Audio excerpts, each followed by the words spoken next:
Hudson-Odoi masuk daftar skuad Inggris U21 untuk Euro. Callum Hudson-Odoi masuk dalam skuad Inggris U21 untuk ajang Euro bulan ini. Begitu juga pemain Manchester United Mason Greenwood.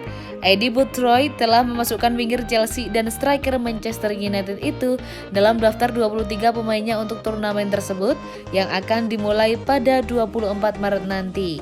Callum Hudson-Odoi dan Mason Greenwood telah mewakili timnas Inggris di level senior. Namun sekarang mereka tak akan tersedia untuk seleksi ketika Gareth Southgate memilih skuadnya untuk ajang kualifikasi Piala Dunia 2022 mendatang. Manajer skuad Inggris U21, Boothroyd, mengaku senang dengan skuad yang sudah dipilihnya. Tidak hanya dalam kemampuan mereka tapi juga kebersamaan dan semangat tim. Dan mengetahui mereka akan melakukan semua yang mereka bisa lakukan untuk membuat negara bangga. Saya berterima kasih kepada Gareth atas dukungannya dengan apa yang kami coba capai dan juga kepada klub karena mengakui pentingnya putaran final ini. Kami ingin menang setiap kali kami bermain dan akan melakukan semua yang bisa kami lakukan untuk mencapai fase gugur. Tapi ini juga merupakan kesempatan yang penting untuk memberikan pengalaman berharga di dalam dan luar lapangan yang akan membantu para pemain, klub mereka, dan Inggris di masa depan.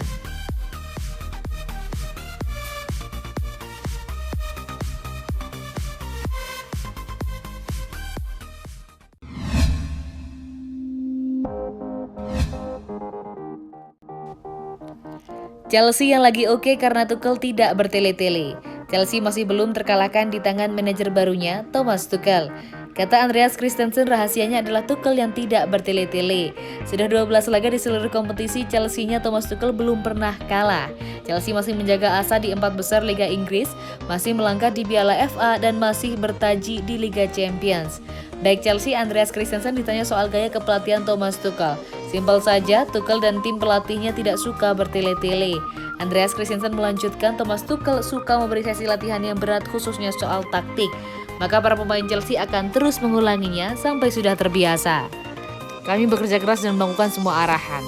Lalu seperti sudah terjadi di alam bawah sadar, terdengar aneh memang, tapi memang seperti itu adanya. Terang bek asal Denmark itu. Andreas Christensen merasa rekan-rekannya juga terus optimis untuk memenangi laga demi laga dan menghindari kekalahan. Chelsea benar-benar habis-habisan di lapangan.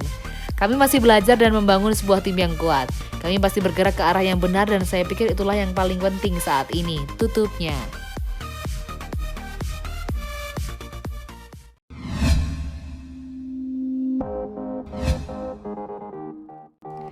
Tiga pemain yang memainkan peran kunci. Thomas Tuchel menjelaskan sejak awal bahwa Mateo Kovacic, N'Golo Kante, dan Jorginho akan digunakan sebagai contoh dalam rezim barunya di Chelsea, menurut Julian Lauren dari ESPN. Tuchel tidak butuh waktu lama untuk membangun otoritasnya di Stamford Bridge menyusul kepergian Frank Lampard. Meskipun diberikan waktu kurang dari 48 jam untuk mempersiapkan pertandingan Liga Premier pertamanya sebagai pelatih, terbukti bagaimana segala sesuatunya akan diatur dari pelatih Jerman. Bagian dari restrukturisasi Tuchel adalah memanggil kembali anggota skuad yang berpengalaman ke starting line-up-nya. Ini melibatkan Kante, Kovacic, dan juga Jorginho, yang semuanya tampaknya dibawa ke satu sisi tak lama setelah kedatangan Tuchel dari Prancis. Mereka diberitahu oleh manajer baru bahwa mereka akan digunakan sebagai contoh bagi rekan satu tim mereka. Dia juga memberitahu ketiganya bahwa mereka akan dirotasi sesuai dengan oposisi, kebugaran, dan rencana permainan spesifik. Tapi mereka semua pada titik tertentu akan menjadi starter di basis lini tengah Chelsea. Jorginho dan Kovacic memulai pertandingan perdananya Tuchel melawan Wolverhampton Wanderers dengan Kante masih dalam proses pemulihan dari cedera. Sejak itu tidak ada pemain lain yang berhasil menembus segitiga lini tengah itu. Chelsea tentu diuntungkan dari rencana yang ditetapkan Tuchel. Hasil dan penampilan mereka telah meningkat karena mereka mulai menjadi tim daripada sekelompok individu bertalenta. Banyak yang telah dilakukan dari peningkatan pertahanan Chelsea dan memang demikian. Banyak pujian yang juga harus diberikan kepada paket lini tengah mini Kante, Kovacic, dan Jorginho. Manakah dari dua fitur yang digabungkan, keduanya tidak pernah terlihat terputus-putus atau tidak sinkron.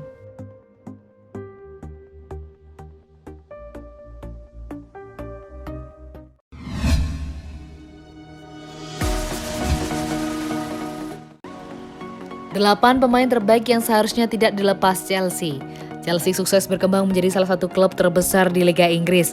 Akuisisi Roman Abramovich pada 2003 membuat klub yang bermarkas di Stamford Bridge itu sukses mendatangkan berbagai pemain bintang. Investasi tinggi juga diberikan kepada akademi secara keseluruhan. Namun The Blues sebagai tim dan klub mendapat reputasi terkait sulitnya pemain-pemain akademi untuk masuk ke tingkat senior. Selain itu juga terdapat beberapa pemain yang dilepas saat berusia muda dan kemudian bersinar dengan tim lain. Kadang juga ada pemain pada usia matang yang hengkang walau masih dapat memberi kontribusi.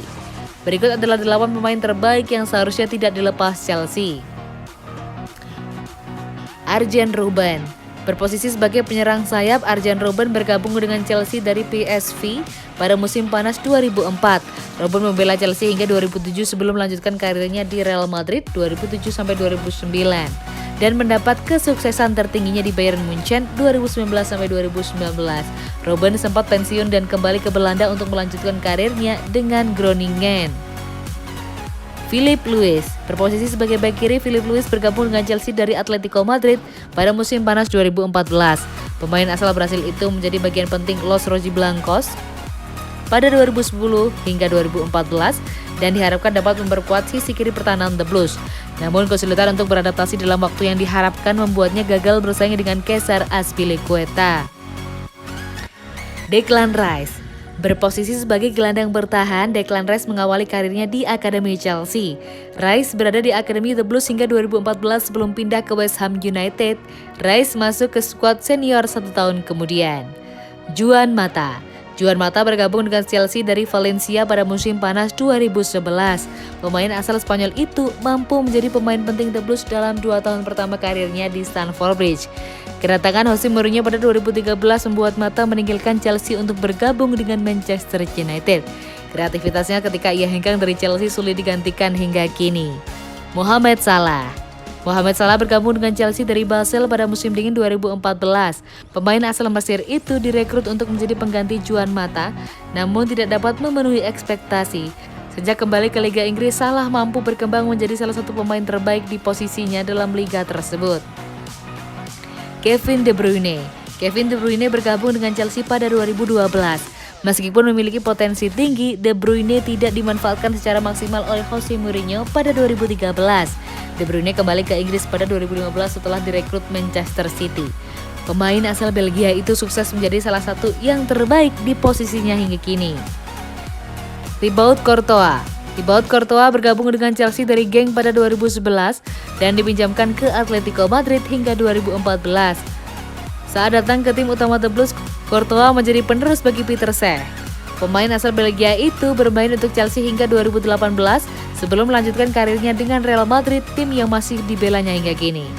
Romelu Lukaku. Romelu Lukaku bergabung dengan Chelsea dari Anderlecht pada musim panas 2011. Pemain asal Belgia itu kemudian bergabung dengan Manchester United pada tahun 2017 sampai 2019 sebelum hengkang ke Inter. Kini Lukaku menjadi salah satu penyerang terbaik di Serie A dan Eropa.